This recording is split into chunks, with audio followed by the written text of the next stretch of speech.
About to embark on quite a journey. Johnny is one of the most misunderstood human beings on the planet. There was interest in him because he was so attractive, but he wanted to fight the beefcake image. Don't call me sport, all right? I hate that.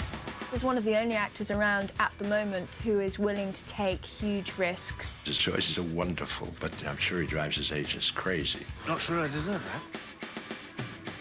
He doesn't take garbage from anybody. Getting married soon? Are you gonna change your underwear tomorrow?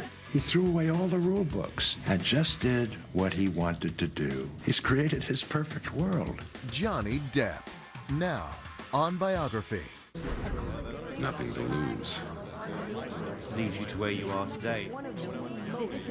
I believe in storytelling. Gonna make you a star. I'm still trying to figure that out.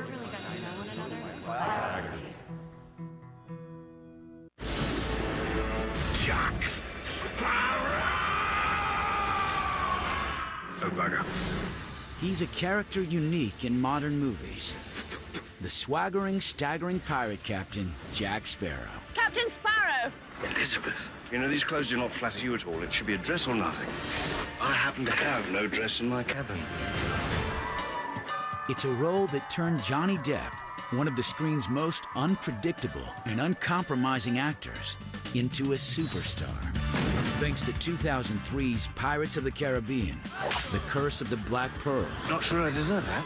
and its 2006 sequel, Pirates of the Caribbean, Dead Man's Chest. How much do you know about Davy Jones? You owe me your soul. He's kind of done it his way, do you know what I mean? He's very courageous. He really has chosen his own path. He's got integrity and he's stuck to it. He's gone down the road he wanted to take and not one that somebody else tried to shove him down. It's a fine goal, to be sure. I think there are very many American actors that we have that has that kind of range of potential to do so many different things. Johnny Depp is so beautiful, and yet he's a character actor, which you completely don't expect. I think he might be a genius. He morphs from film to film, which is something that I think everybody tries to do and very few people do, but he also manages to maintain, instead of just having that character on the surface, he always puts incredible warmth and emotion behind it. We're about to embark on quite a journey. He doesn't make choices based on money. He doesn't make choices based on fame. It's all about the work. We don't have a permit. Run! Look at the disparate kinds of roles that he's chosen. It's an amazing career. Unpredictable and uncompromising, Depp has earned comparisons to Marlon Brando and James Dean. Don't call me sport, all right? I hate that. But like those earlier Hollywood outsiders, success would come with a reputation at times for eccentricity and rebellion. What you see on the screen is Johnny Depp. He's iconoclastic, meaning he doesn't take garbage from anybody. When are you guys getting married? Getting married soon? Are you gonna change your underwear tomorrow? Johnny is one of the most misunderstood human beings on the planet. He's one of the most gentle, thoughtful, intelligent, bright young men around. Describe myself? Oh, we'd be here for a long time, I think. Because I'm still trying to figure that out myself. Despite his movie idol looks, Depp has always identified with the outcast and misunderstood ever since his difficult childhood. He was born John Christopher Depp II in Owensboro, Kentucky on June 9th, 1963. 7 years later, his family headed south to Miramar, Florida, where Johnny's mother, Betty Sue, found work as a waitress. In nearby Hollandale Beach, his father, John, was employed as a civil engineer. Johnny Depp was born into a family that I guess could be accurately described as mildly dysfunctional. It was parents and 4 children. They moved around a lot. In Miramar, Johnny lived in a series of houses, apartments, and sometimes motels. The one constant in Johnny's transient lifestyle was his family. He loves his family. He's very close to his people and very loyal to them. They moved from place to place looking for better opportunities and a better life for the family. But in retrospect, it just drove a wedge into the family and made it more awkward, made tensions grow and simmer. Johnny was part Cherokee and proud of his Native American heritage. He was fiercely imaginative, but had strange interests, like a fascination with notorious 19th century serial killer Jack the Ripper. was always sort of attracted to things like things on the kind of darker side, I suppose, especially when I was very, very young. What I come away with always with Johnny is his curiosity, his seeing things not as they appear to be, but as they really are. And I think even as a kid he had that. In other words, that's what it appears to be, but that's what it is. And it takes a special kind of sensitive child to see that, to have that. Johnny dreamed of being Bruce Lee, or the first white Harlem Globetrotter, and imitated Evel Knievel's stunts on his bicycle. He got into the same kind of trouble that most kids in that situation do. They find that the crowd that they can gain acceptance in is always the one that's populated with the most misfits, people like himself. And so, you know, vandalism and drinking and everything. But gradually, Johnny found a focus in music, thanks to his loving and supportive mother. She was very inspirational to Johnny Depp. She was responsible for him having his first guitar. She saved up and bought him a guitar for $25 when he was 12 years old and encouraged him to march to his own beat. He used to practice in his garage day and night. His idol was Eddie Van Halen, and in fact mimicked his guitar playing techniques and at times dressed like him. A lot of girls were after him and were interested in him, but he was so focused on music and playing guitar and becoming a rock star that all the girl thing and the school thing, that was all secondary to him. Though Johnny didn't care for school, his older brother Dan taught him to appreciate the works of nonconformist writers.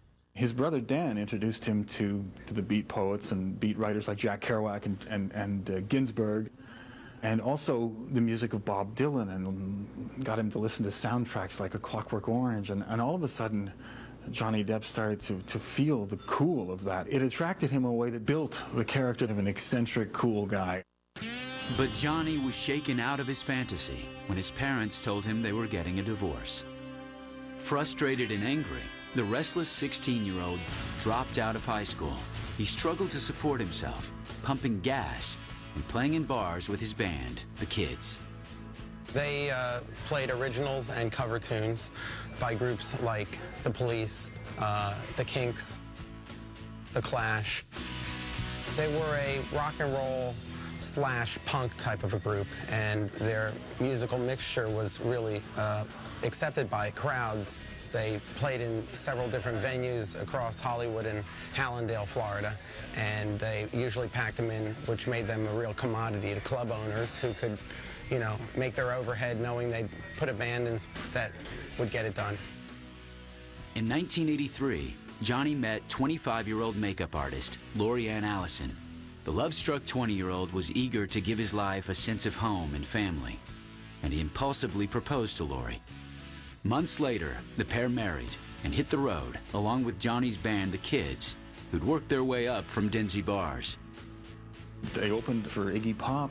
They opened for the B-52s at the time. Then they decided that, wow, we're getting gigs, and it's time to head to L.A. and see if we can't get a record deal. But competition in L.A. was stiff, and the band bombed. With nowhere to go, Johnny and Lori put down roots in Hollywood. But tensions between the couple grew as they found themselves living below the poverty line in seedy Hollywood apartments. Johnny took a telemarketing job selling pens. That job is sort of like my first training as an actor, really, because, you know, if you make these calls and people hang up on you, you know, it was interesting. You'd start playing different characters on the telephone because you got bored. So you'd start playing different characters, and, you know, and you'd come up with different names and different voices and stuff like that, and it was actually turned out to be kind of fun. But through Lori, Johnny met rising actor Nicolas Cage, nephew of director Francis Ford Coppola, and star of the hit movie Valley Girl. Cage persuaded his down-and-out friend to take a stab at acting. Johnny Depp was going along and stealing sandwiches out of the 7-Eleven, and he was so broke, and then Nicolas Cage says, why don't you try this? But the shift to acting came purely as a fluke of opportunity, and as he developed as an actor, the sense of being a musician lost its sort of allure because all of a sudden he realized he didn't actually have the passion for music to make it a career, to make it a job, where he did with acting. Take a look at your favorite shows on Dish Network.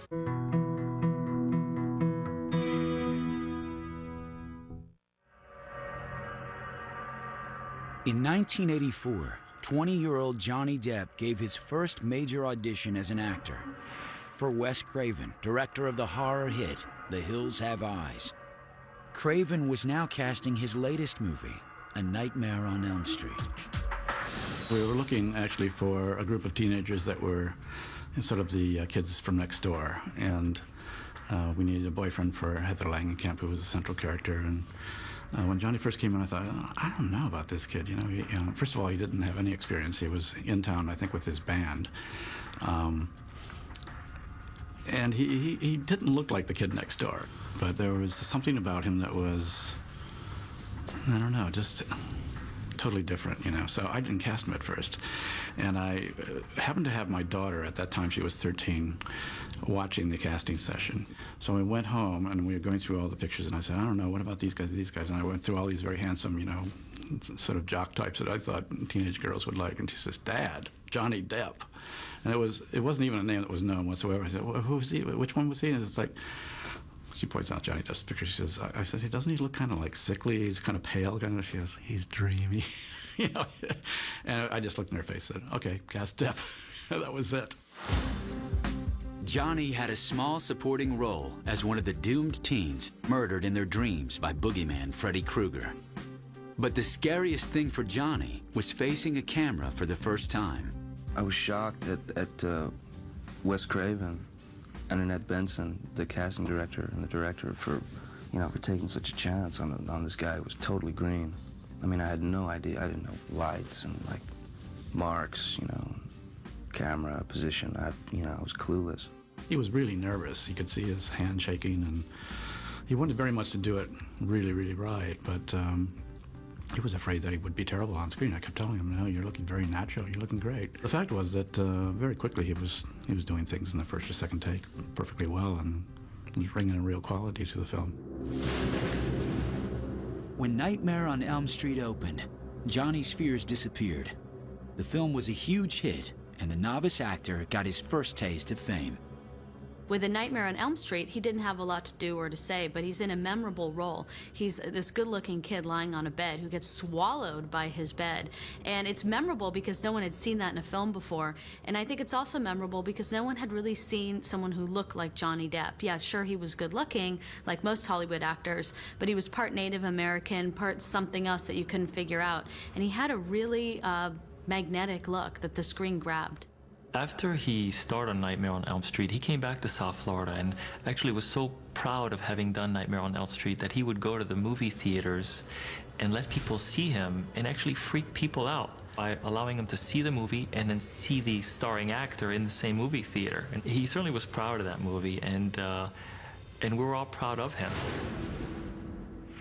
But Johnny was still struggling to pay the rent, and when offered a starring part in the low-budget comedy Private Resort, he had no choice but to take the money. Private Resort was a terrible little teen comedy. It's teen sex romp, and it boasts one of the only nude scenes he's ever done. And this is a guy who had no money. I mean, he was living with Nicolas Cage for a while, and he was actually taking Mexican money that Nicolas Cage had and going and changing it into American money for a sandwich. This guy was broke. By 1985, Johnny Depp's shaky marriage to Lori Allison had run its course, and the pair agreed to an amicable divorce. But Johnny still longed for a family of his own, and months later, after he met a beautiful rising actress named Sherilyn Fenn, Depp once again proposed. The interesting thing about Johnny is when he was going with a woman, he was totally committed to that relationship, always. He fell in love with one and stuck with one, and obviously fell in love easily. The newly engaged actor also scored a meaty supporting part in director Oliver Stone's Vietnam drama, Platoon. But before shooting began, Johnny was pushed to his physical and emotional limits. I had him camping out all night for 2 weeks in the Philippines with Dale Dye from the Marine Corps. They found themselves up on a jungle mountaintop in southern Luzon in the Philippines, where there was absolutely no civilian contact allowed whatsoever. They were deep in the jungle. And no agents, no trailers, no catering, no nothing. They did what I told them to do, or they would die. Oliver Stone scared the hell out of him because of how intense Oliver Stone is and how personal this story was, and how when he was working in the Philippines on this movie for months, he had to keep telling himself that Oliver Stone, this is stuff that he actually lived through, not just pretended to. Johnny was very excited to get this role, and he went and learned some Vietnamese because he acted as a translator in the movie. Platoon went on to win 4 Academy Awards, including Best Picture. But much of Johnny's work would never be seen. While tightening the film, Stone left many of Depp's scenes on the cutting room floor. When Oliver Stone was cutting the movie together, he found that he had a dilemma on his hands, and that the Johnny Depp character was more interesting than the Charlie Sheen character, because Johnny Depp's character could speak Vietnamese. He was an interpreter. So anytime Johnny Depp was on screen in Platoon, the audience would look and say, how does this young American soldier know how to speak Vietnamese? I mean, it's amazing. And, so Oliver Stone had to cut back Johnny Depp's part to save the flow of the movie. So when Johnny Depp saw the movie and said, where's all my stuff, you know? It was heartbreaking for Johnny at the time because Platoon was a giant film and everyone in young Hollywood wanted to be a part of it. And Johnny was just starting out, and I think he wanted to make a mark with that film, and he'd poured so much into it, and then to have it be cut out and have no one see how much effort you put into something was heartbreaking. And I think he knew it was stalling his career. Johnny's relationship with Sherilyn Fenn was another casualty of his time away. And once again, Depp was broke. But the struggling actor refused to accept just any part. He even turned down a chance to audition for a lead on a cop TV show for the new Fox network. There was interest in him because he was so attractive, but he wanted to fight the beefcake image. The show was called 21 Jump Street. Production had already started on the drama about young cops going undercover in high school, when producer Stephen J. Cannell realized he'd made a key mistake in casting. When Johnny was reapproached, he reluctantly agreed to audition. We're shooting up in Vancouver, and we were starting to get dailies back with this actor, and all the other cast looked really right to us, but this one guy that was playing Hanson, we were going, oh boy, I don't know that he's gay. I don't know that he's got the flavor of what we're trying to get. So we had the weekend and plus 4 days to recast the show. So we went back to all the other actors that had been on our list before. And I directed the tests. We did them over at, put them all on film, did it over at KTTV, which was the Fox affiliate here in LA. And when we got it all together and cut it, Johnny was just the guy. I mean, there was no doubt. I mean, he had such a charisma about him and such a sexuality, and he was like so interesting to look at, and he was a marvelous actor. Very young with very little film experience, but had tremendous chops even back then. Depp was offered the part of Tom Hanson and signed a 5-year contract. Johnny was really talked into doing 21 Jump Street. First of all, he needed the work, and if you need the work and you need the money, you need it, and you just do it.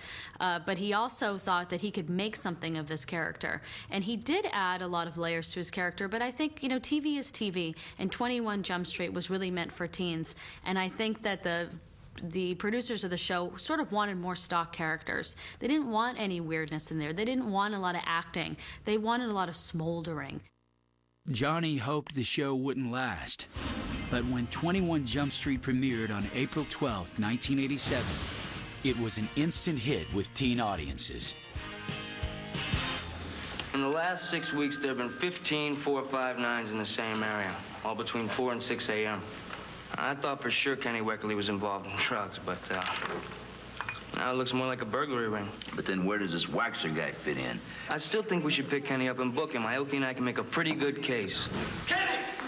The show dealt with topical issues like AIDS, teen pregnancy, and drug abuse. But young viewers were most fascinated by the smoldering unknown playing Detective Tom Hanson.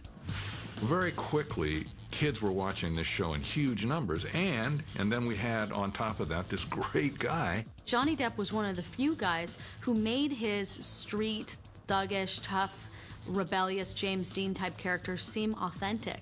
And Johnny had this hurt, wounded, sensitive, authentic side to him that teen girls just went nutso for. And the next thing he knew is almost as soon as he got onto the show and started playing this character, he was on the cover of Tiger Beat and Young Miss magazine. This is police business. Let's roll. Johnny was flooded with 10,000 fan letters a month, and Fox had its first hit. It was an enormous success right away. And there, all of a sudden, you have a guy who's, who's used to having no money at all and being thrown out of his apartments and everything, to making $1,600 a week and getting fine tables in restaurants and everybody knowing who he was. And it was quite. But for a guy like Johnny Depp, it was both intoxicating and extremely disturbing. Hungry to capitalize on his appeal, the network's PR department made sure Depp hit the cover of every teen magazine. After this, I'm going to be bigger than Paul Newman. They should send him a huge, Christmas present every year, because he basically turned the lights on at Fox. Hello.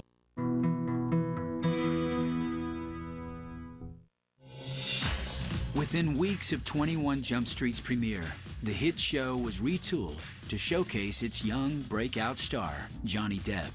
He started off being very naive, and very quickly we realized that Johnny was too hip for that role.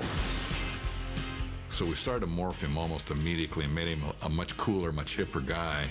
For the next 2 years, Johnny's fame kept expanding, and so did his bank account. But after his years of financial struggle, Depp was generous with his success. The actor donated his time to the Make-A-Wish Foundation, and he moved his devoted mother to Vancouver, where the show filmed. He even had her name, Betty Sue, tattooed on his arm.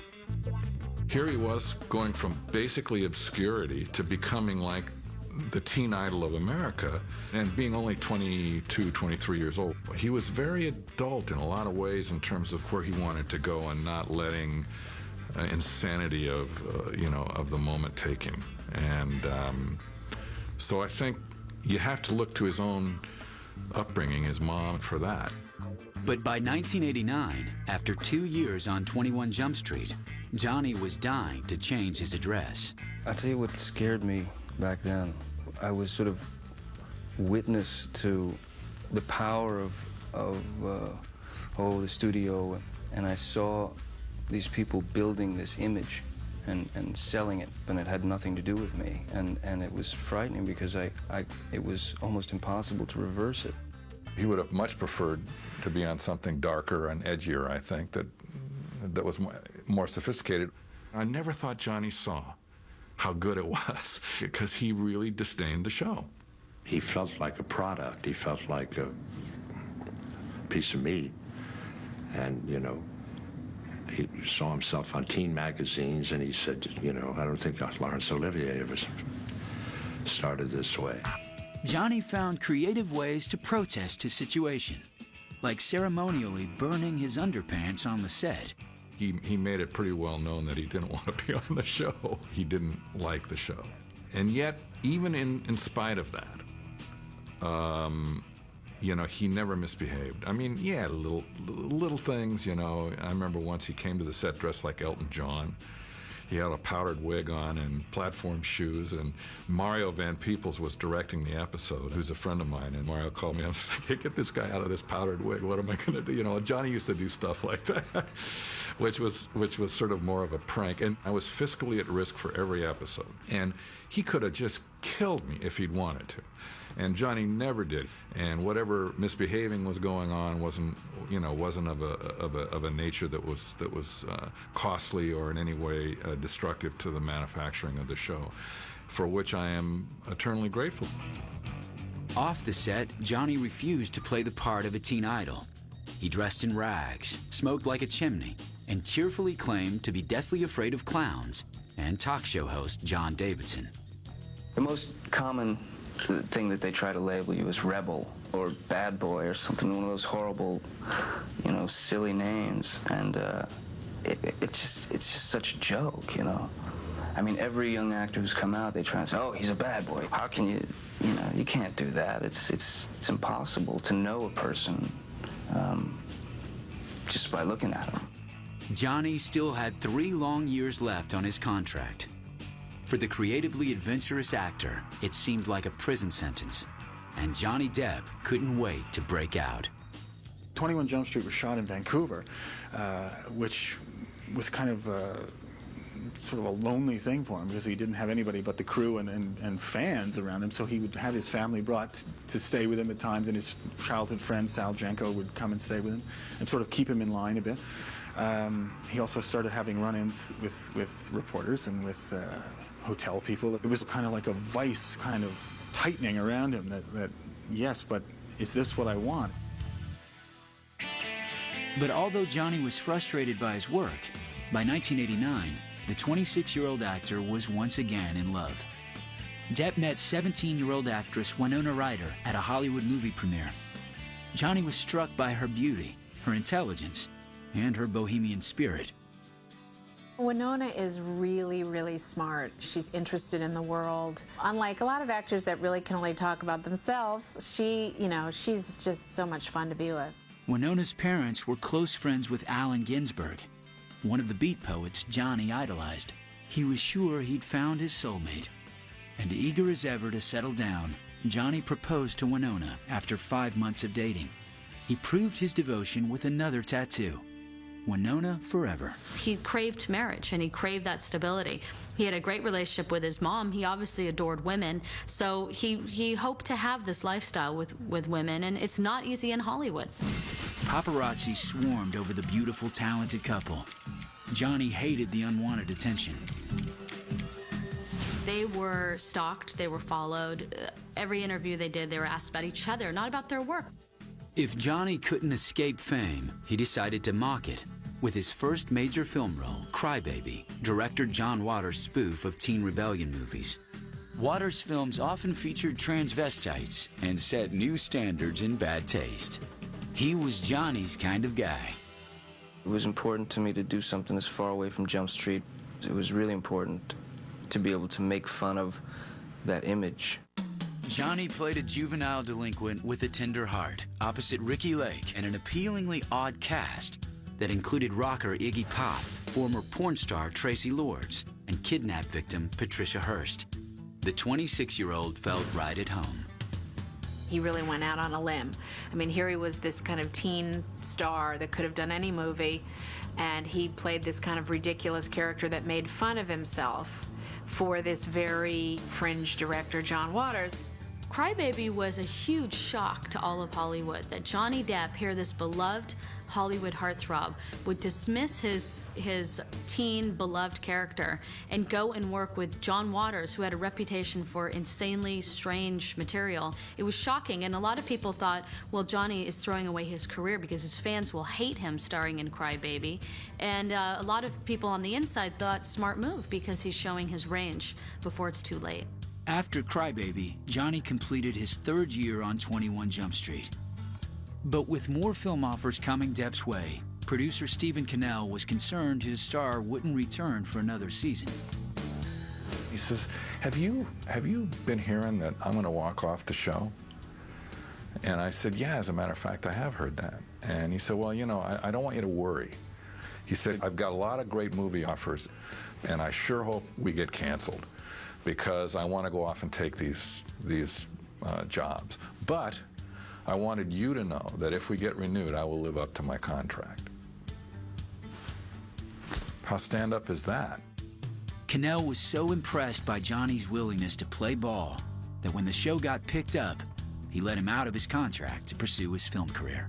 When I was in a position to make the choices that I wanted to make, I started making those decisions based on building something that I would be able to leave for my kids, would hopefully be able to watch in 30, 40, 50 years and hopefully, be proud of.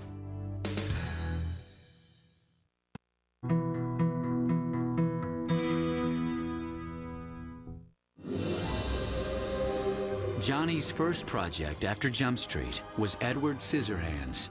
written by Carolyn Thompson for visionary director Tim Burton. The hero was a boy built by a kindly inventor with scissors for hands. A lot of actors wanted the Edward Scissorhands role, and the studio wanted Burton to look at other people, like Tom Cruise was mentioned as one of the people that they wanted. Bill Hurt wanted to do it really badly. Robert Downey Jr. I do remember, and actually I thought was a terrific idea. I think he's so brilliant. But Johnny was perfect. We had heard about Johnny Depp from John Waters. He walked in and, you know, he had kind of scruffy clothes on. He had a bandana low over his forehead, and he's very shy, and he kind of was looking around for us. And I just saw these eyes looking around, these big, gentle, kind of doe eyes. And Tim and I just looked at each other like, that's him, you know? Edward Scissorhands is a real turning point in Johnny Depp's career. It showed that even though he was a good-looking guy, and that he would chuck that out the window. He could play a character that was completely encased in costume and makeup and pull it off and create a sympathetic character. I can see that I've disturbed you. How stupid of me. I'll just be going now. Don't go.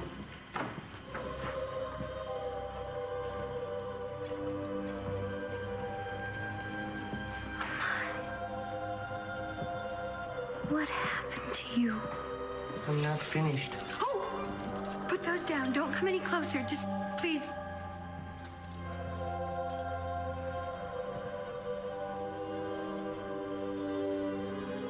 Those are your hands. Those are your hands.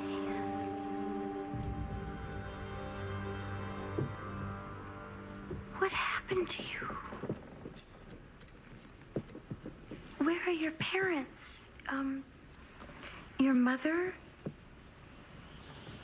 Your father? He didn't wake up.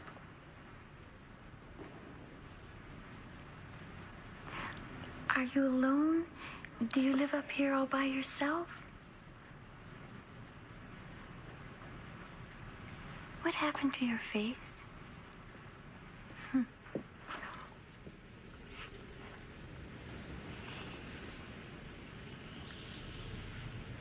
What's your name?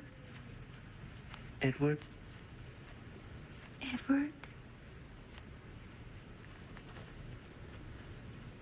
I think you should just come home with me. The bittersweet comedy followed Edward's attempts to fit into the so-called normal world of suburbia. Oh, Eddie, is there anything you can't do? You take my very breath away. I swear, look at this. It was a subject both Johnny and Tim Burton knew well.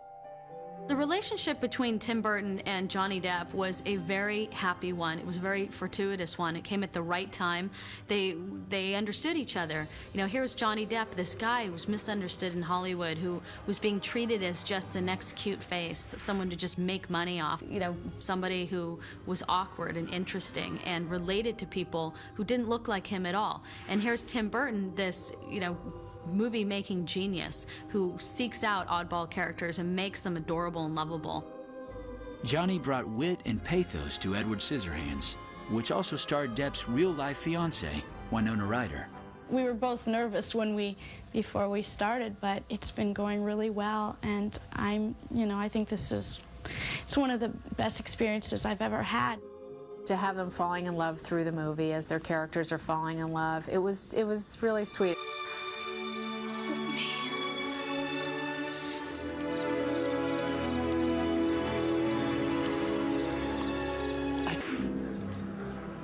Johnny also felt a kinship with his gentle, well-read co-star, film legend Vincent Price. He and Johnny absolutely hit it off. They're both Geminis, and they would call each other every year on their birthdays. So sort of the three of them, Tim and Johnny and my dad, kind of connected. And Johnny tells the story that he once showed my dad a first edition Poe book that he had, and my dad then proceeded to recite the entire poem that was in the book. So I think there was a real sense of artistic exchange and camaraderie, and Johnny's a very well-read guy and very interested in a lot of the same things, and so they had this artistic connection, the three of them. There was an old man from the Cape who who made himself garments of crepe. When asked, will they tear, he replied, here and there, but they keep such a beautiful shape. That's right. Go ahead, smile, it's funny. That's right. Johnny was a saint making that movie because wearing that suit and in the heat in Florida, I mean, it was 100 degrees, 100% humidity, and he had the wig on and thick, makeup, and the suit was really skin tight. He never complained, he never whimpered, he never felt faint, there was not a peep out of him. I was so impressed by that. It was like being, I guess, how it must feel to be sort of handicapped, I'd be like, everybody would sort of open doors for you and get you something to drink and, are you okay? I can't remember the number of hands that we created for him. He would actually go home and go to sleep with them, and he'd get up and he'd wear them and try and figure out how would he exist and how would he get things done if actually he was encumbered by these hands.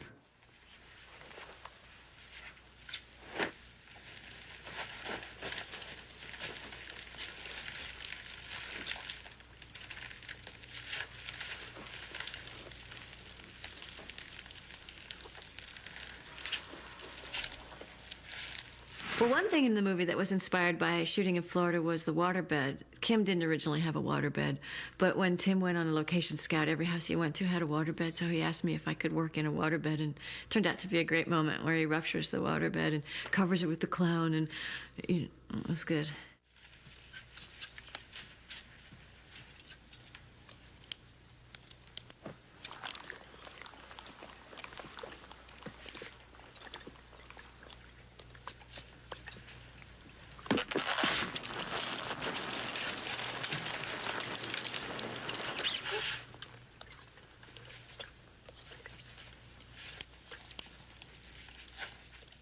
He was absolutely sublime and transcendent. And when I told him that the character was based on my dog, he just got it.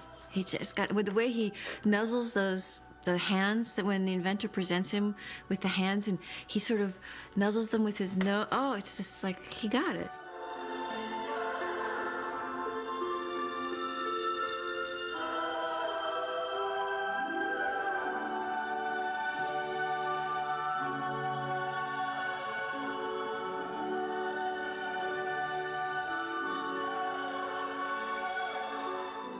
I think Johnny Depp became Edward Scissorhands when he was doing it. I went, oh, well, that's him.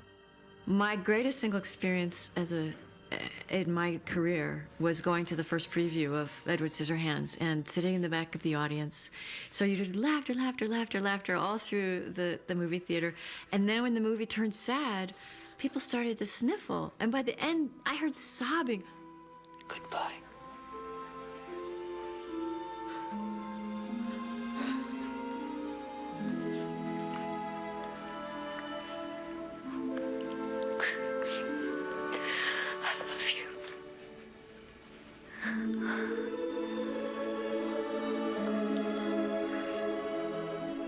To the surprise of many, Edward Scissorhands became a mainstream hit, grossing over $83 million around the world.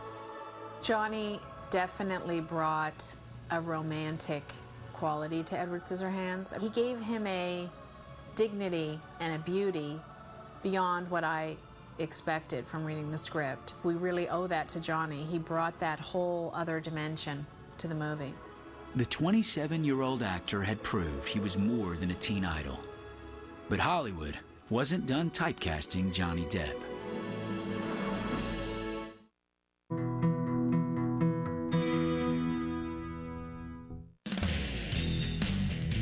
In 1990, Johnny Depp's stock in Hollywood was on the rise, but he refused to tone down his eccentric spirit. He continued living in hotels and using pseudonyms like Mr. Stench, just for the pleasure of hearing himself paged. Johnny Depp likes weird things. He likes weird odors. He likes weird artwork. He likes weird literature. He's been a collector of art and literary pieces and sort of odd objects that included bugs.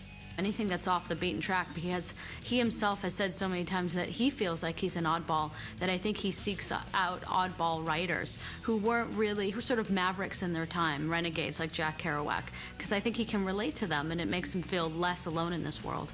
He is completely unimpressed by the usual accoutrements of stardom. You won't see him in the Four Seasons bar carrying on with a whole bunch of people. He'll be with his pals. If he can find a pub, he'll be there. Johnny's follow-up films, the offbeat comedies Arizona Dream and Benny and June, proved that Depp chose projects based on the character, script, and filmmakers. Box office potential was low on the list. He had turned down other roles that like the Brad Pitt role in Thelma and Louise, or the Speed role that Keanu Reeves played that made him a big star. He turned things like Interview with the Vampire because of the conventionality of them, and it just didn't feel right. Those choices were courageous on the one hand and kind of smart on the other. He really didn't have to worry much about whether or not they were box office successes, because it was too easy to understand why they wouldn't be. And so you couldn't say, well, it's because Johnny can't bring an audience into the theater. Benny and June, he played this character who, if anybody else had played this character, it would have been completely boring and by the book. But Johnny brought in a lot of his own personality. He played this outcast as someone who had a lot of feelings and a lot of depth and a lot of quirkiness to him.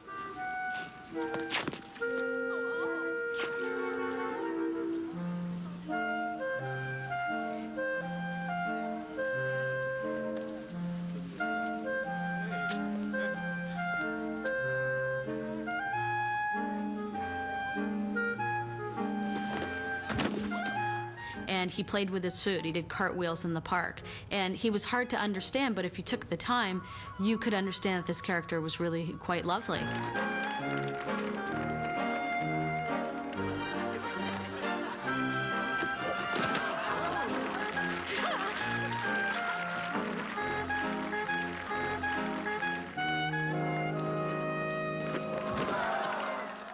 The flips and things like that was just kind of a, just sort of try it, see if it works, kind of thing.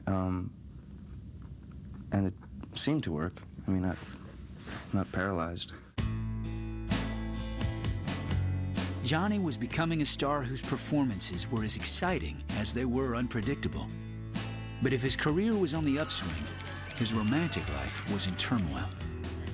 His 3-year relationship with Winona Ryder crumbled under the weight of the high-powered careers that kept them apart and unrelenting press scrutiny. It became overwhelming for Johnny. I think that he started to resent paparazzi, as any actor would in his position. He started to resent the attention to the relationship. They couldn't go anywhere, they couldn't do anything without speculation on who was cheating on who and who was seeing who, and that's partly, that experience partly is responsible for Johnny Depp's kind of distanced relationship with the media. I think they did have a very passionate romance, and like all young, passionate romances, it ended. And unfortunately, when it was over, the attention to them did not stop. People were still asking about, are they going to get back together? Johnny had one particularly painful souvenir of the failed relationship. Johnny knew that he didn't want to live with Winona forever on his arm, so he had the N and the A taken off. And now it reads Wino forever, because he likes his wine, as he has said many times. Johnny found an outlet for his pain in his next movie, What's Eating Gilbert Grape, a quirky drama about a family of outcasts. Depp starred as a young man stuck in a small town, caring for his 300-pound mother and mentally challenged brother, played by Leonardo DiCaprio. In true Big Brother fashion, Johnny affectionately tortured Leo. Depp would pay Leonardo DiCaprio $5 to sniff an old rotten egg or something, just any kind of crazy thing, just for fun. But the role also brought back memories of hard times with his own family. The sense of this family being isolated and awkward, and he was playing into that, and it was a time when he was drinking very heavily and being very self-destructive. Family and friends actually started to say to him, you're going down the wrong road here.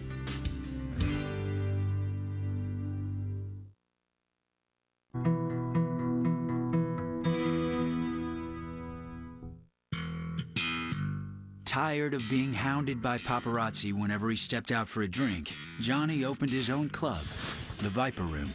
He wanted it to have this kind of ambiance, and you know, it had once been a place, I guess, Bugsy Siegel, those people hung out there and owned it and stuff, and he wanted to keep a piece of that, and yet he wanted it to be up to date.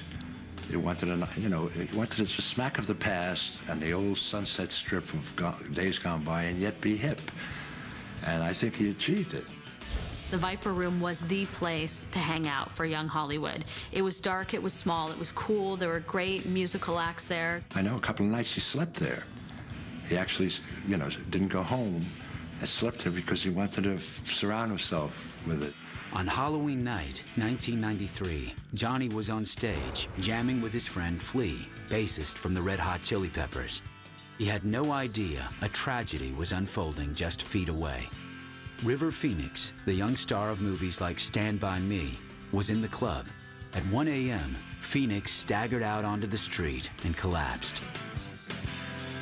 I got off stage and went out the door, and the paramedics were working on this young man, and I didn't know at the time that it was River. River Phoenix had overdosed on drugs and died before reaching the hospital. A stunned Johnny shut down the club for 2 weeks and allowed River's grieving fans to set up a makeshift shrine outside. Depp was saddened by the senseless death and enraged by the sensationalized media coverage that surrounded it. The media wouldn't let not only River rest, but they wouldn't let his family rest. Johnny's favorite place of escape was now a magnet for ghoulish sightseers and for the paparazzi he despised. This was just an unfortunate incident, having more to do with the tragedy of River Phoenix's life and Johnny Depp. But because he owned the place, it happened to be he was tarred with that same sort of media brush. Once again feeling hounded, Depp channeled his emotions into acting. Really? Worst film you ever saw? Well, my next one will be better. In Tim Burton's outrageous biopic, Ed Wood, Johnny gave a funny and tender performance as the notoriously incompetent cross-dressing director of 1950s exploitation films. All right, everybody, let's get set up for scene 112. Ed Wood was not a hero. I mean, he was a strange guy who made terrible movies, but he did it with such glee and happiness, and he was just a great character in Hollywood history. And I think that people were thinking at the time, why would Johnny Depp play this guy? What's interesting about him? What's the story? He's a schlocky director. Well, I don't get it. What's there to see here? And I think Johnny just sort of fell in love with the Ed Wood character and just played him to the hilt. The movie centered on Ed's relationship with his friend and star, an aging, drug-addicted Bela Lugosi, played by Martin Landau. You will be my slave of law. My gosh, Bella, how do you do that? You must be double-jointed, and you must be Hungarian. Johnny went into that character with hell's bells, and he played that guy without any apology. Absolutely dignified him, and yet at the same time you could laugh at him. He based it partly on Casey Kasem, the radio personality, because of the delivery, the very upbeat kind of delivery. And I remember speaking to Jim Jarmusch, who directed Johnny Depp in Dead Man, and Jarmusch said that it was very funny because Johnny Depp couldn't let go of that Ed Wood character, and then months after he was finished, they would be sitting in a restaurant, and Johnny Depp would all of a sudden be Ed Wood, and isn't that pad thai fabulous? You know, that in the Ed Wood voice. We're about to embark on quite a journey. 4 days of hard work. Johnny relished the chance to again collaborate with Tim Burton on a tale of sympathetic misfits. They're both unique, and they're both visualists, and they both seem to like very much of the same stuff. They see the world, which is skewed in a certain way, very much the same way. And make it a little bigger, too, if you want. It's like, it's great. You get stuck, let it fall a little bit, and then bring it up. Yeah, exactly. They're both dreamers and a little bit misfits, and Johnny Depp's one of those actors where Burton doesn't have to explain a lot to him. He gets it.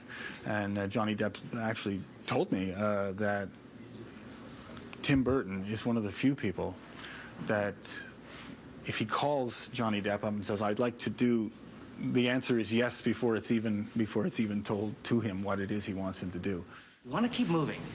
You've got to get through that door.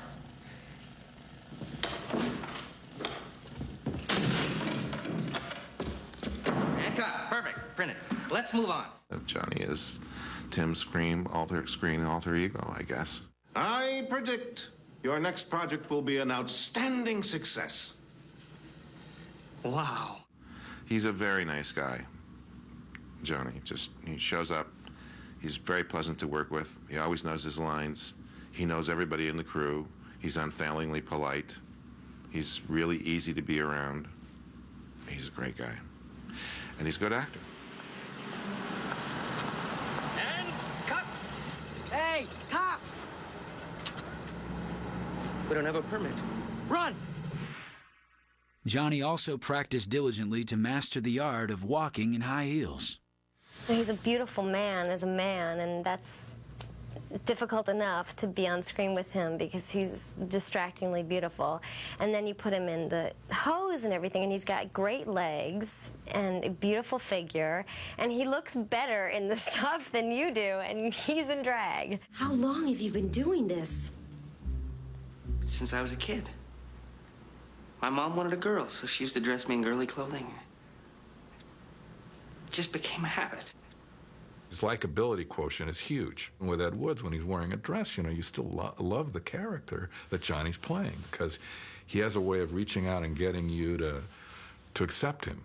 Take a deep breath. Relax.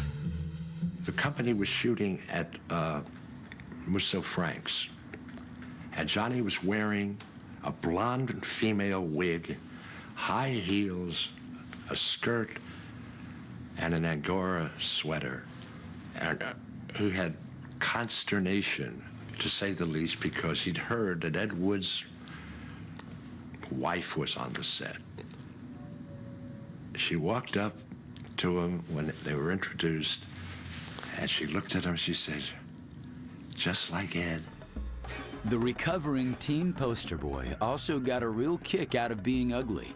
Well, Ed Wood wore dentures, and so we made a set of dentures for him that were just these two canine teeth and no front teeth. Johnny liked the look of not having those teeth, so he would go out to clubs and stuff wearing the missing 4 front teeth just to have fun with it. If there's ever a concern with Johnny of making himself attractive, it certainly didn't pop its head in this instance, because wow. I mean, it was just terrific. And right off the bat, I mean, the Johnny Depp that I was talking to in the chair, and the Johnny Depp, the second he popped those teeth in his mouth, he was a whole other guy. Too offbeat for mainstream moviegoers, Ed Wood was a failure at the box office. But the film earned critical raves and won Johnny's friend, Martin Landau, his first Academy Award. Johnny was truly pleased that that it was as if he'd won. I wanted him to win it so badly. I mean, Ed Wood's about a relationship. 2 disparate guys who have no business being together. They need each other. They wind up really caring about each other. It's an odd love story. And it takes 2 to tango. I mean, I could only be as good as Johnny was. Johnny deserved much more credit.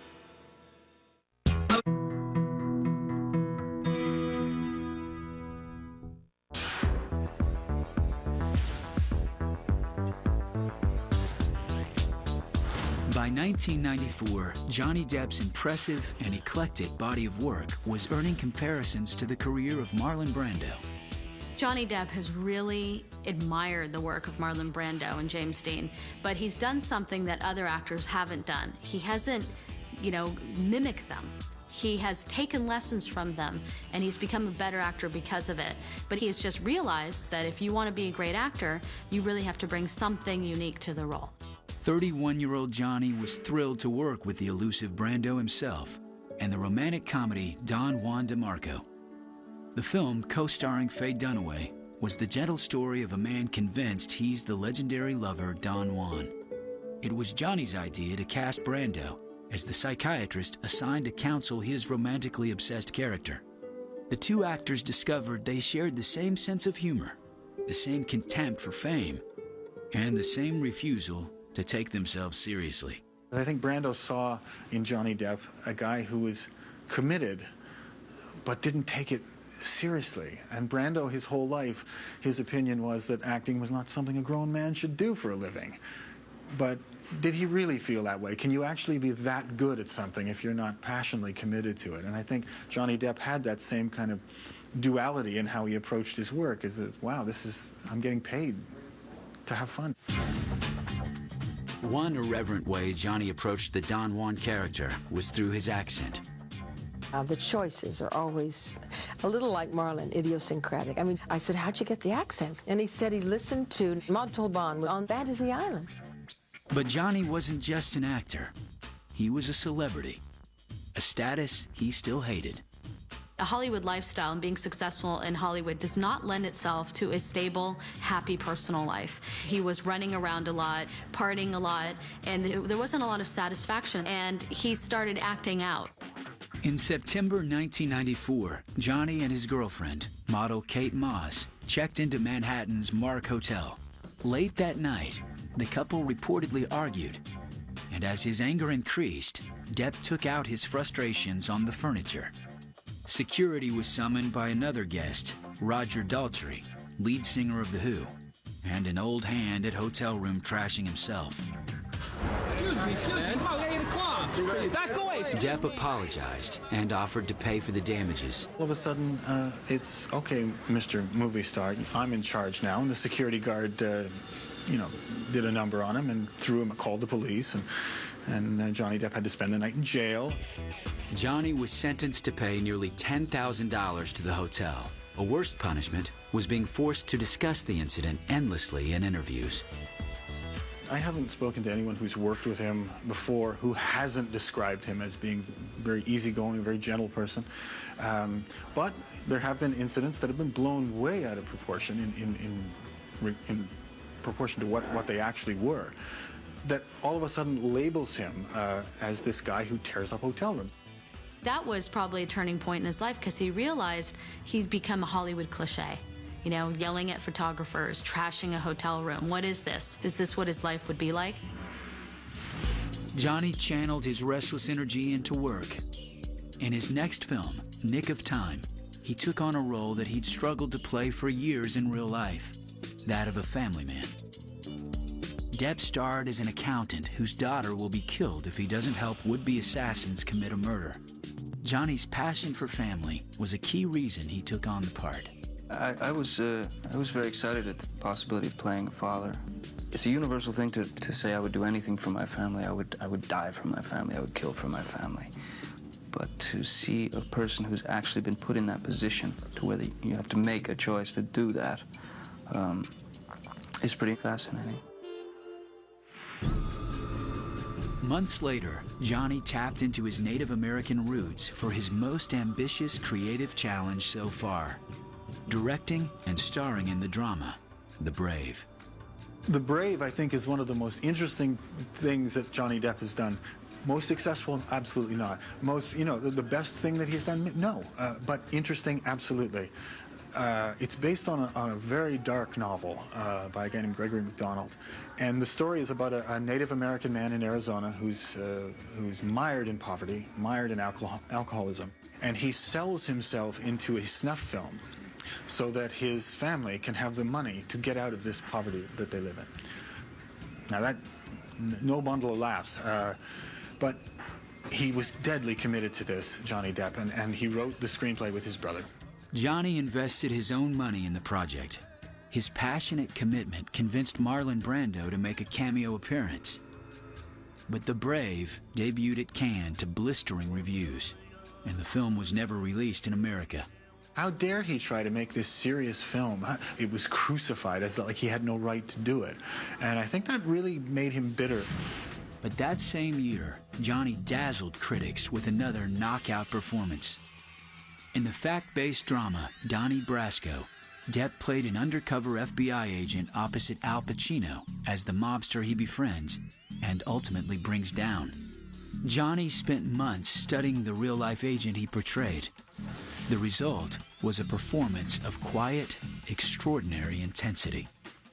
I was able to stand up to Pacino, who, is really a powerful actor. It was peer-to-peer. And at that point, I said, wow, this guy he can be on the screen with anybody, and he's got to give them a run for their money. Now, you've worked with Mr. Marlon Brando and Mr. Al Pacino. Honestly, does that make you a made man in Hollywood? I don't know about that. It makes me a very lucky man. I know that. Take a look at your favorite.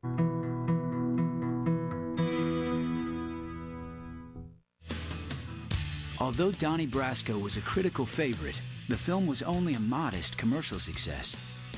And Johnny's next project, the daringly surreal comedy Fear and Loathing in Las Vegas, was an out-and-out box office failure.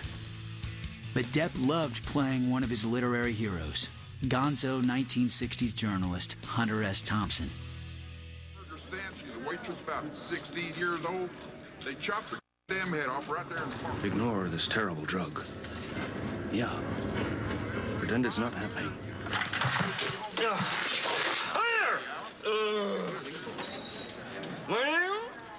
I have my attorney. His name is not on that list, but we must have the suite. Your suite isn't ready yet, but someone was looking for you. No, we haven't done anything yet. Move. I can't handle this. This man suffers from a bad heart.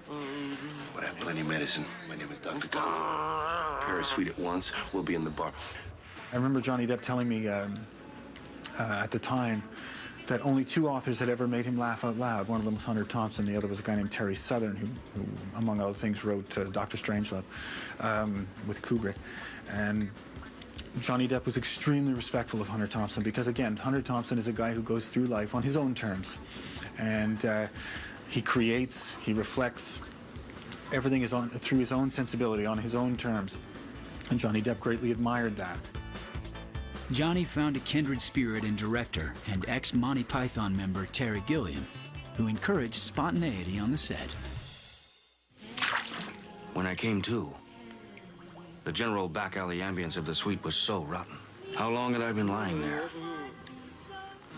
What had happened?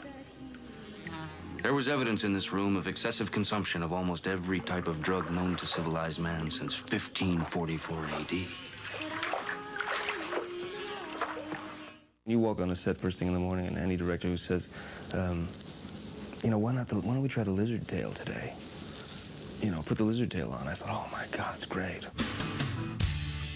Between film roles, Johnny also found time to indulge in his first creative passion, music. Johnny's, since he made it as an actor, has worked with several major acts, Shane MacGowan and the Popes, P, Oasis, Iggy Pop.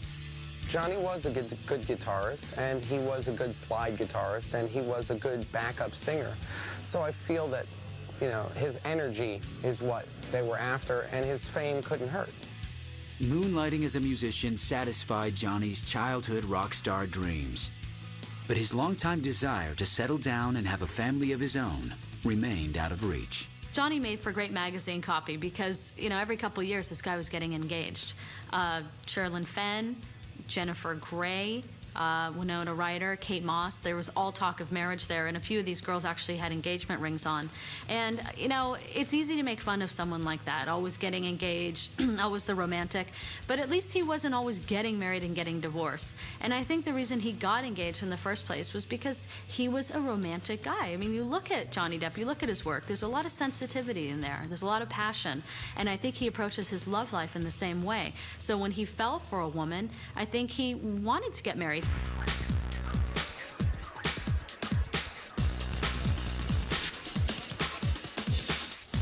By 1999, Johnny's relationship with model Kate Moss was over, another casualty of separation and celebrity. Depp spent that summer in Paris, filming the occult thriller The Ninth Gate under the direction of Roman Polanski. One night, Johnny saw a beautiful young woman in a bar and struck up a conversation. Vanessa Paradis was a major singing star in France who was just kicking off an acting career. Once again, Johnny threw himself headlong into a passionate romance. They just clicked right away. They didn't make a big public spectacle of their relationship. And I think they very quietly fell in love in France and formed this bond that made Johnny want to live in France. Johnny Depp really respects her musical talents and abilities, so much so that Johnny Depp directed one of her music videos and has played guitar on some of her songs. They both had similar lives. They'd grown up and then all of a sudden been thrust into this strange public life that weren't ready for, didn't know what to expect. After 3 months together, Vanessa became pregnant. Johnny was ecstatic, and in May of 1999, Lily Rose Melody Depp was born in France. I mean, more than the fact that it's changed me, I think it's revealed me. It's as if I was born that day, because it was really like having some kind of fog lifted from my eyes and suddenly meeting your reason to live. I mean, I know I've smiled and laughed and all that before I became a father, but I don't recall ever feeling it. The most incredible, loving father you'll ever see. It's made him more aware as to why he's here on the planet. The new father and his family set up house in a villa in the south of France. Here, Johnny could play with his daughter, walk to a cafe, hold hands with Vanessa, and not be hounded by a pack of paparazzi. I think that Johnny likes living in France because everyone's so accepting. It's not violent, and there's more of a village feel to it. And he doesn't live in Paris. He lives in the country, actually, in France. And I think he enjoys a simpler life. But this guy is not there that often. He travels all the time. He's always making movies. So I think he tries to spend as much time in a safe, happy, calm environment for his children. He's gone through a period of very difficult years where the emotions ran high, and he feels now very solid. He feels like he's found personal happiness. Johnny stayed close to his 3 siblings, who were now also part of his professional life. They're responsible for various aspects of his career and the machine that's built up around him.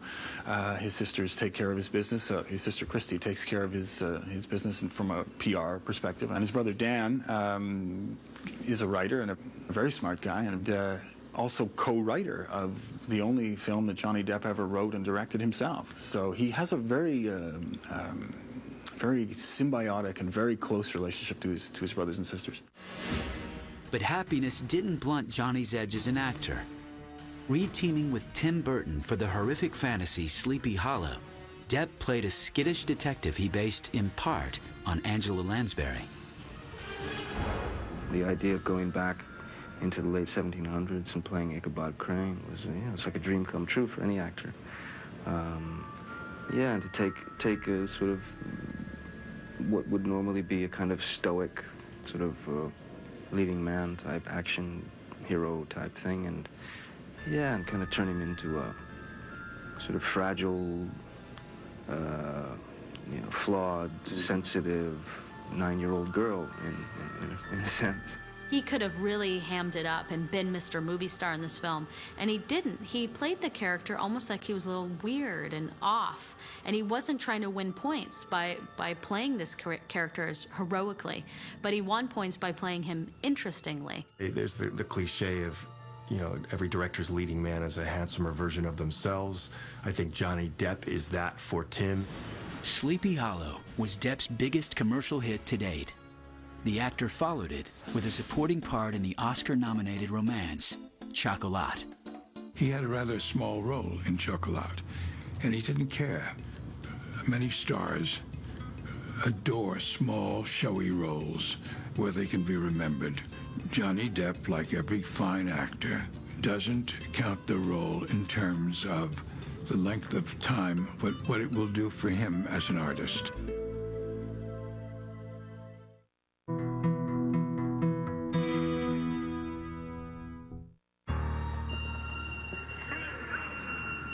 Pardon, sir. You Dr. Farrell? Yes. I'm Inspector Abberline, assigned to Whitechapel. In 2001, Johnny Depp brought one of his childhood obsessions to the screen. playing a Cockney, drug-addicted police inspector hunting Jack the Ripper. The project was the gory thriller From Hell.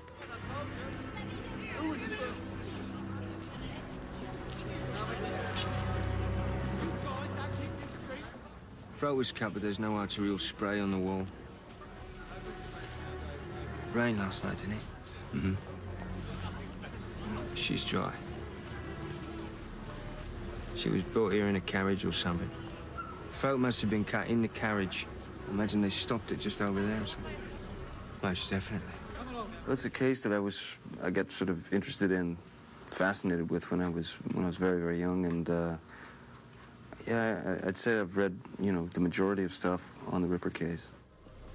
I think he's taking more organs this time.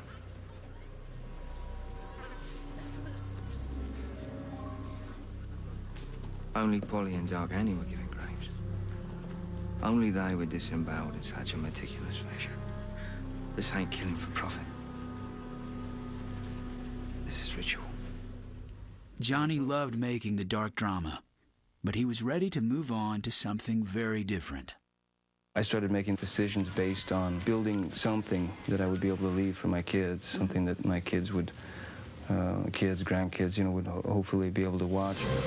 In 2002, Johnny Depp, proud father, eagerly jumped aboard the Walt Disney Studios adventure epic, Pirates of the Caribbean. It was produced by Jerry Bruckheimer, creator of such mainstream Hollywood action hits as Armageddon and Pearl Harbor. There was so much negative publicity about Pirates of the Caribbean when it was first announced the movie is going to be made, because everyone said, oh, what is Disney doing?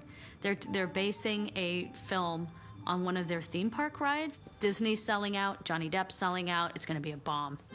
But although Johnny agreed to star in the family-friendly adventure, he was intent on doing it his way. And some Disney executives panicked when Depp decided to model his weird and wily pirate captain, Jack Sparrow, on Rolling Stones guitarist Keith Richards.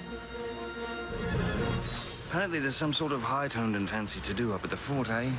How could it be that two upstanding gentlemen such as yourselves did not merit an invitation?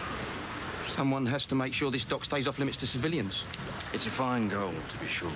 But it seems to me that a ship like that makes this one here a bit superfluous, really. Oh, the Dauntless is the power in these waters, true enough. But there's no ship that can match the Interceptor for speed. I've heard of one. It's supposed to be very fast, nigh uncatchable. The Black Pearl. I thought of pirates, of the 18th century as maybe they were sort of the rock stars of their day, and I thought, who's the greatest rock and roll star that's ever lived? And to me, it's Keith Richards. Not sure I deserve that. He's courageous, and very, very few people are. And I mean, with Jack Sparrow, I remember seeing Jack Sparrow for the first time and thinking, what are you doing? And then you watch it, you think, I can't imagine anyone else who would take the risk of playing a character like that, because nobody knew whether it was going to work or not and whether people would accept it or not. Savvy. Here you have Jack Sparrow, a pirate, who is not what you think of as a pirate. First of all, he comes off as kind of feminine and odd and charismatic and heroic and all these weird people at the same time. It's just Johnny being Johnny, adding more layers into the film and spicing up the characters he plays. Last time I was here a grand total of 3 days, all right. Last time, the rum runners used this island as a cache. Came by and I was able to barter passage off. Brings them to thanks for that. That's the secret grand adventure of the infamous Jack Sparrow. He spent 3 days lying on a beach drinking rum. Welcome to the Caribbean, love. We were all thinking, is he really going to play it like that? Because I really don't know if it is going to work and how it's all going to go together. And you see it now and you just go, my God, I can't think of another characterization that's been quite like it in actually ever. Me, I'm dishonest. And a dishonest man you can always trust to be dishonest. Honestly. Johnny turns up and he's doing this fantastic, creation that he's come up with. And I was like, oh, okay. well, I'll just play the swashbuckling straight guy then. You know what I mean? I sort of fell in line with what he was doing because he had created this guy. He was, you know, the whole, the sea-legged, drunken pirate, and it made my job easier because I was the foil, you know what I mean, and the straight guy to that. For a young actress to watch that and go, okay, wow, you can be that sort of, in a funny kind of way, single-minded about your characters. I mean, he owns it, and I remember him saying, it's the only way I can play it. I don't know how else to play it. This is it. This is all I can imagine. And you think, wow, to imagine that is quite extraordinary. What an imagination. Wherever we want to go, we go. That's what a ship is, you know. It's not just a keel and a hull and a deck and sails. That's what a ship needs. But what a ship is, what the Black Pearl really is freedom. To freedom. To the Black Pearl.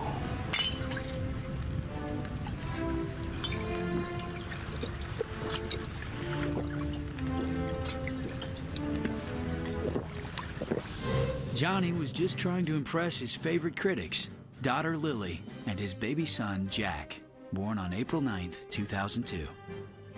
My daughter is absolutely convinced that I'm a pirate. She it doesn't register that Daddy's an actor, you know, it's just, my dad's a pirate. Gentlemen, my lady, you will always remember this as the day that you almost caught Captain Jack Sparrow.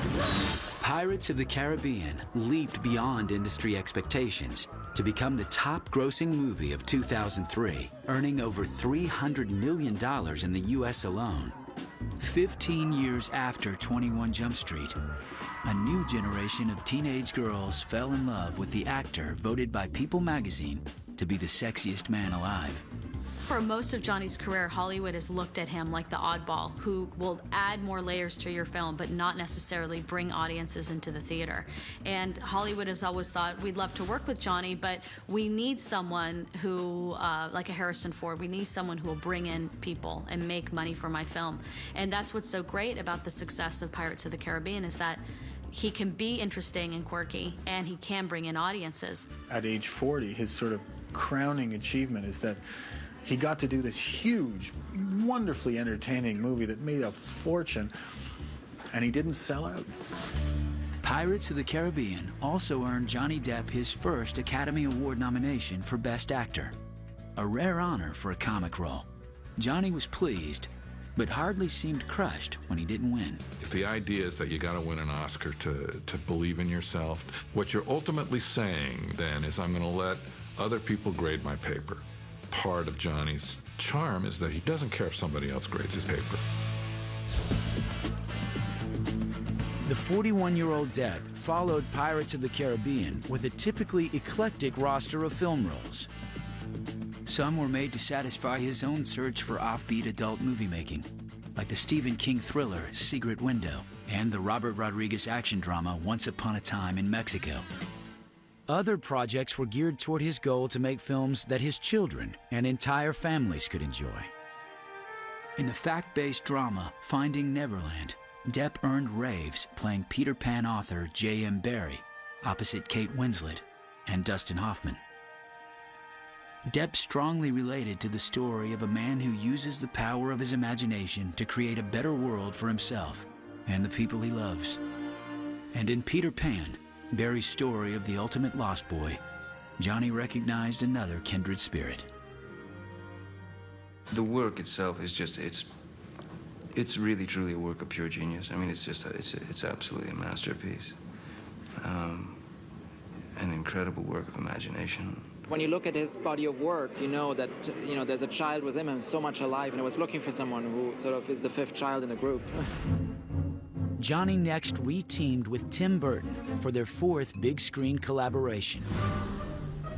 In 2005's Charlie and the Chocolate Factory, Depp played another legendary eccentric, mysterious candy manufacturer Willy Wonka, who gives a select group of children a golden ticket tour of his emporium. Depp and Burton set out to make a film more faithful to author Roald Dahl's classic novel than the previous movie version, Willy Wonka and the Chocolate Factory, starring Gene Wilder. And while their film honored the book, Depp's Willy Wonka was a startling and slightly dangerous original. Critics were divided over his flamboyant characterization, but it was further proof of the fearlessness that was Johnny Depp's trademark. That same summer, the actor gave a charming vocal performance in Tim Burton's Corpse Bride. Depp played a shy young man who finds love in a local graveyard when he accidentally pledges his heart to a lonely corpse. Johnny celebrated the film's release with a time-honored Hollywood tradition, putting his hand and footprints in cement at Grauman's Chinese Theater. I'm honored and so thankful and so grateful that all of you guys, yeah, you should applaud for yourselves, you know. That's for you, for sticking around with me on this really long, strange road.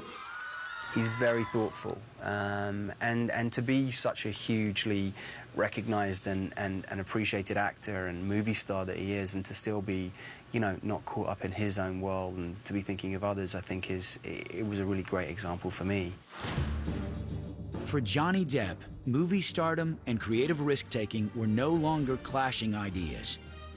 He could do both in a single film, a fact he was about to prove once again, thanks to a second pirate's journey to the Caribbean.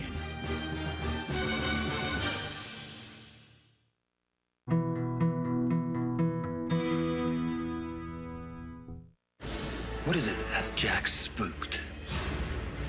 How much do you know about Davy Jones? You owe me your soul. And it's time to pay up. In 2006, 43-year-old Johnny Depp reached another milestone in his two-decade acting career, the release of his first movie sequel. Johnny had agreed to star in not one, but two sequels to Pirates of the Caribbean for a rumored salary of over $37 million. First to reach screens was Pirates of the Caribbean: Dead Man's Chest. It reunited Depp with co-stars Keira Knightley and Orlando Bloom. This time, Jack Sparrow was on the hunt for a supernatural treasure chest while trying to bargain back his soul from legendary sea ghost Davy Jones, played by Bill Nighy. Have you not met Will Turner? He's noble, heroic, terrific soprano. Worth at least 4, maybe 3.5. And did I happen to mention he's in love With a girl. Due to be married. betrothed? Dividing him from her and her from him would only be half as cruel as actually allowing them to be joined in holy matrimony. Aye. He's done something quite remarkable. And I think this performance is a major comic performance. I don't think it, I know it is. It's entered the language in a way that very few performances do. Come to join me, crew, lad. Welcome aboard. I'm here to find the man I love. I'm deeply flattered, son, but my first and only love is the sea. I mean, the idea that he's 42 and looks that good, it's completely outrageous. I mean, outrageous. It's awful when you know you have to have a 2-shot with him. There will come a moment when you have the chance to do the right thing. I love those moments. I like to wave at them as they pass by. Johnny Depp, the ultimate iconoclast, was now a commercial brand. His image could be seen on everything from action figures to candy to cereal boxes. It's classic Johnny. Yes, you'd run away from the obvious and then, however old you is, decide that you're going to be part of this huge franchise and have your face on a toothbrush packet or something. I don't know. I mean, it's hilarious. It's almost like he just makes fun of the whole thing. He's got that kind of pirate spirit. The Pirates of the Caribbean films also allowed the actor to do work that pleased not only himself, but also his growing children. More than anything, Depp now felt that his chief responsibility was as a father. I think it's our responsibility as parents to do our best to shield our children from the harsh realities of the world, and to allow our children to be children for as long as humanly possible. You know, because it happens so quick that you become an adult, and the responsibility's weight gets, is thrown on your shoulders. It transforms people, and you can see that kind of like peace that's washed over his face when he looks at his children. It's like he's found his way home. All you want to do is just spend time with your kids, You just want to hang out with them and do stuff with them, So, if you end up playing Barbies for 12 hours, okay, that's cool, why not? Don't call me sport, all right? I hate that. Johnny Depp has found his own path to stardom by defying the rules and by embracing the outcast inside all of us. We're about to embark on quite a journey. He threw away all the rule books and just did what he wanted to do and liked doing. He's created his perfect world.